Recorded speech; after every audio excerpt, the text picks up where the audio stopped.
తిరిగి పంచాయతీలకి పునర్జీవనం కల్పించడం.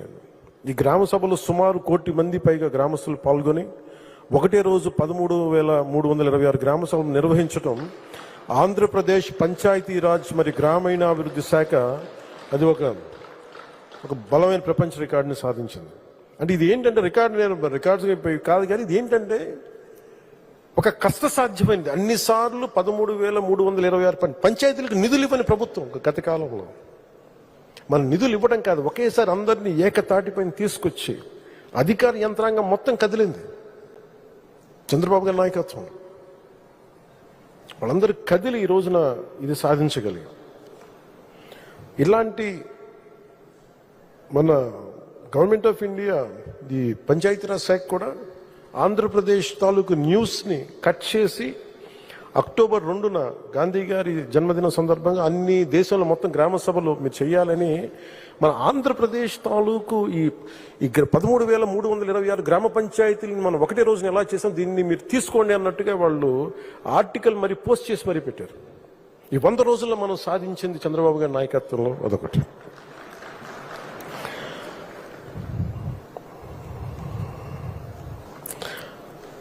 – 24-25 ఆర్థిక సంవత్సరానికి రాష్ట్రీయ గ్రామ స్వరాజ్ అభియాన్ కింద వాళ్ళ వార్షిక కార్యాచరణ ప్రణాళికను ఆంధ్రప్రదేశ్ రాష్ట్రానికి 215.80 కోట్ల బడ్జెట్తో కేంద్ర ప్రభుత్వం ఆమోదం పొందడమైంది. తద్వారా ఆంధ్రప్రదేశ్లో సుమారు 1,00,000కు పైగా స్థానిక సంస్థలకు ప్రతినిధులకు ఉద్యోగులకు శిక్షణా కార్యక్రమాలు నిర్వహించడం జరుగుతుంది.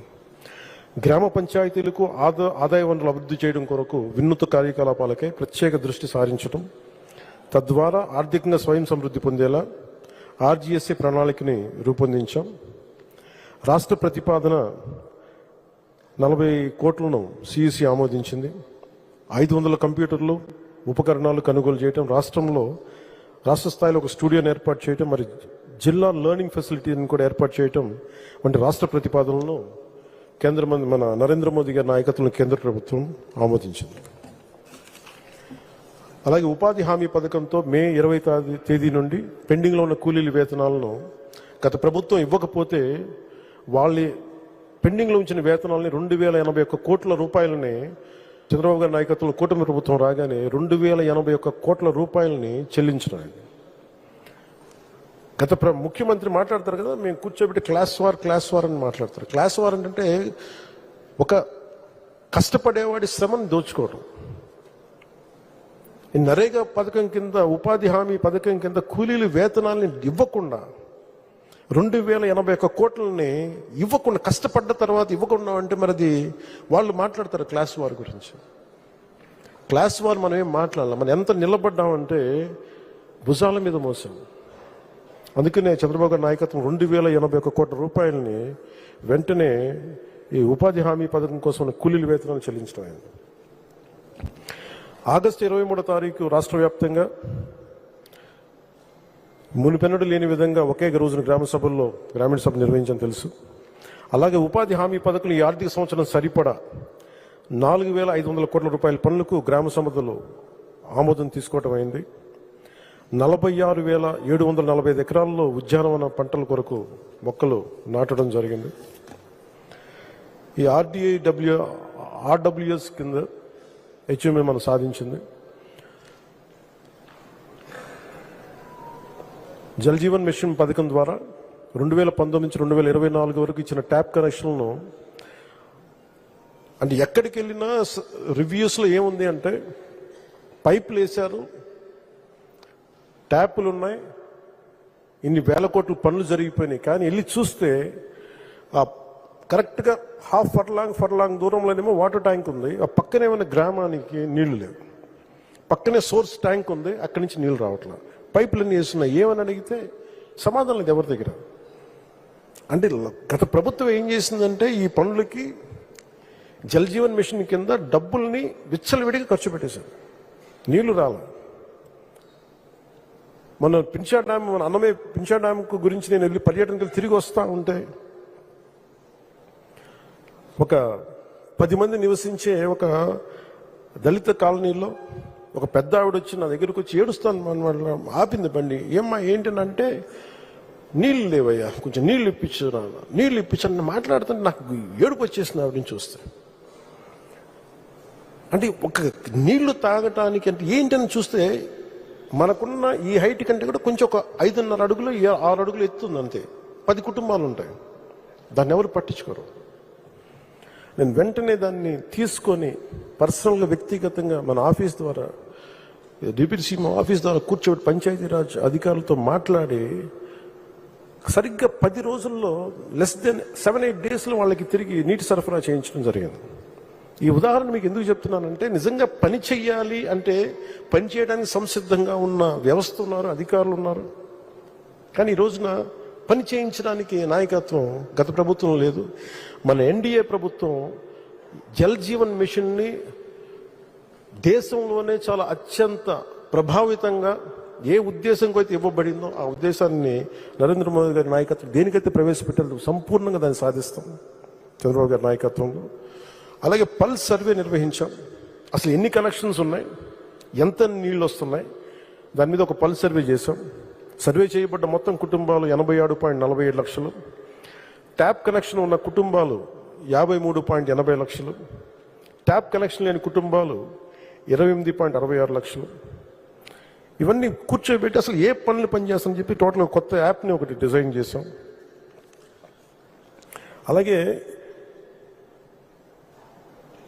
జల్ జీవన్ మిషన్ దాని తాలూకు స్ఫూర్తి ఏంటంటే అసలు నీటికి ఇబ్బంది పడకూడదు, తాగునీటికి ఇబ్బంది పడకూడదు, దాన్ని సంపూర్ణంగా తీసుకెళ్తాం. సత్యసాయి తాగునీటి ప్రాజెక్టు కోసం సత్యసాయి జిల్లాలో అనంతపురం మరి సత్యసాయి జిల్లాలో 1325 గ్రామాలకి ఈ పథకం ద్వారా 16.22 లక్షల ప్రజలకి తాగునీరు అందించబడుతుంది.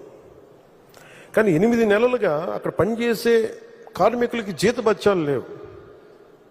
ప్రభుత్వం ఏర్పడిన వెంటనే వాళ్ళకి జీతభత్యాలు అయితే వాళ్ళు గత ప్రభుత్వం 8 నెలలుగా ఇవ్వలేదు. మనం వచ్చి 4 నెలలు అయితే 4 నెలల నుంచి పే చేయలేదు, వాళ్ళకు భరించారు. వెంటనే దృష్టికి తీసుకురాగానే గౌరవ ముఖ్యమంత్రి గారి దృష్టికి తీసుకురాగానే వెంటనే వాళ్ళు నలుగుతున్నారు అధికారులు, వెంటనే మన కార్మికులు నలుగుతున్నారు, ఇబ్బంది పడకూడదని చెప్పి ఆయన దృష్టికి తీసుకురాగానే వెంటనే 30 కోట్ల రూపాయలు విడుదల చేసి కార్మికుల ప్రాణాలు కాపాడినందుకు మనస్ఫూర్తిగా చంద్రబాబు గారికి నా ధన్యవాదాలు తెలుపుకుంటున్నాను. గ్రామీణ నీటి సరఫరా మరియు పారిశుద్ధ్య శాఖతో నిర్వహింపబడుతున్న 112 నీటి నాణ్యత పర్యవేక్షణ ల్యాబొరేటరీలో పనిచేస్తున్న ఉద్యోగులకి 4 నెలలు పెండింగ్ జీతాల నిమిత్తం 4.17 కోట్లు విడుదల చేసి 526 మందికి ఉద్యోగుల సమస్యని పరిష్కరించడం జరిగింది. అలాగే అటవీ శాఖకు సంబంధించి మనకి 28-33% ఉండాలి.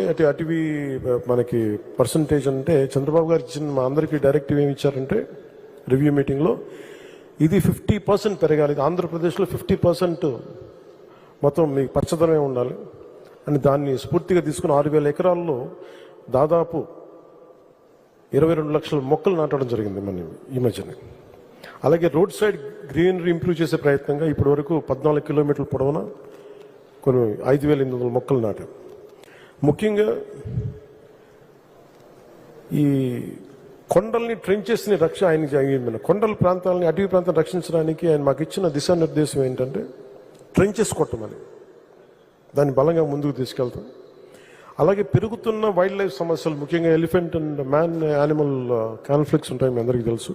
మనం చిత్తూరులో చూసాం, అలాగే మనకి విజయనగరం, మన పార్వతీపురం, పాతపట్నంలో చూస్తూ ఉన్నాం. వెంటనే తీసుకెళ్లి చాలామంది వైల్డ్ యానిమల్స్ కానీ జంతువులు కానీ అటాక్ చేయటం, ముఖ్యంగా ఏనుగులు పంటల నష్టం, వీటిని దృష్టిలో పెట్టుకొని రాగానే కర్ణాటకకు వెళ్ళి 2 రాష్ట్రాల మధ్య అటవీ శాఖతో మాట్లాడి, అక్కడ గౌరవ అటవీ శాఖ మంత్రి గారితో మాట్లాడి 2 రాష్ట్రాల మధ్య నిర్మాణాత్మక సహకారాన్ని పెంపొందించే ప్రయత్నం జరిగింది. అలాగే వాళ్ళు అక్కడ కుంకి ఎలిఫెంట్స్ని తీసుకొచ్చి మన ఎలిఫెంట్స్కి అవసరమైన ట్రైనింగ్ అండ్ నాలెడ్జ్ మావటిలకి ఇచ్చేయడానికి ఒప్పందం కుదుర్చుకోబోతున్నాం. ఆంధ్రప్రదేశ్లో ఇప్పటి వరకు 23 నగర వనాలు ఏర్పాటు చేసుకున్నాం. కొత్తగా 13 నగర వనాలను మంజూరు చేయించుకున్నాం. కొత్త నగర వనాల కోసం 15 కోట్ల 40 లక్షల నగర వనాల అభివృద్ధికి మొట్టమొదటి విడతగా డబ్బులు విడుదల చేయడం జరిగింది. అంతేకాకుండా 32 కమ్యూనిటీ బేస్డ్ ఎకో టూరిజం సెంటర్స్ని ప్రారంభించాం. ఇప్పుడు కొత్తగా మరొక 5 కేంద్రాలను ఏర్పాటు చేసుకున్నాం. ఒక్కొక్క సెంటర్లో 50 మందికి ప్రత్యక్షంగాను మరో 500 మందికి పరోక్షంగాను ఉపాధి కల్పించడం జరుగుతుంది.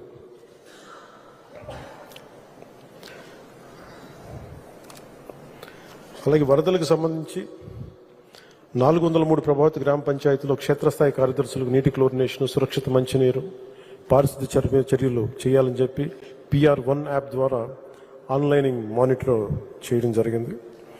ప్రభావితమైన 403 గ్రామ పంచాయతీలు ప్రత్యేక పారిశుద్ధ్య బృందాలను నియమించడం జరిగింది. 2248 స్థానిక పారిశుద్ధ్య కార్మికులు మరి ఇతర పొరుగు గ్రామ పంచాయతీల నుండి 1278 మంది పారిశుద్ధ్య కార్మికులతో కూడిన ప్రత్యేక పారిశుద్ధ్య బృందాలు ఈ ఫ్లడ్ ఎఫర్ట్స్లో పాల్గొన్నాయి.